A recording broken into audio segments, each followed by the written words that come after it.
Suhilpur union কৃষক দলের আহ্বায়ক কমিটি গঠন। Ehsanul Haque Ripon, senior staff reporter, Brahmanbaria. Brahmanbaria সদর উপজেলার সুহিলপুর ইউনিয়ন কৃষক দলের আহ্বায়ক কমিটি গঠন করা হয়েছে। মুর্শেদ হাজারীকে আহ্বায়ক ও মুসা সরকারকে সদস্য সচিব করে এই কমিটি গত 10-11-2024 ঘোষণা করা হয়েছিল 18 সদস্যের।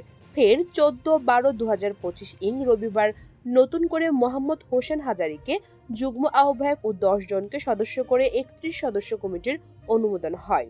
উক্ত কমিটির অনুমোদন দেন বাংলাদেশ জাতীয়তাবাদী ব্রাহ্মণবাড়িয়া সদর উপজেলার কৃষক দলের আহ্বায়ক ইমরান আহমেদ রনি ও সদস্য সচিব মামুন।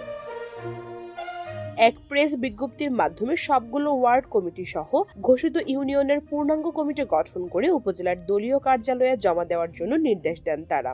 ঘোষিত ইউনিয়ন কমিটিতে সিনিয়র যুগ্ম আহ্বায়ক জয়নাল আবেদিন মোল্লা, যুগ্ম আহ্বায়ক আলম সরকার, রাসেল মিয়া, কাজী রনি খবির হাজারী, শেখ বাদল, শাহেদ আলী, ফরহাদ হাজারী, শাহজাহান মুন্সি, যুগ্ম আহ্বায়ক মোহাম্মদ হোসেন হাজারী সহ 31 সদস্য কমিটির অনুমোদন করা হয়।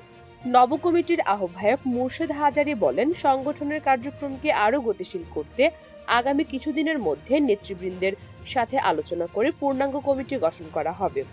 সামনে জাতীয় নির্বাচন, ইনশাআল্লাহ প্রতিটি ভোটারের কাছে যাব।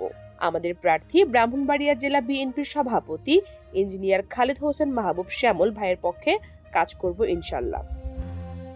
পূজা দত্ত, সারাবেলা নিউজ, ব্রাহ্মণবাড়িয়া।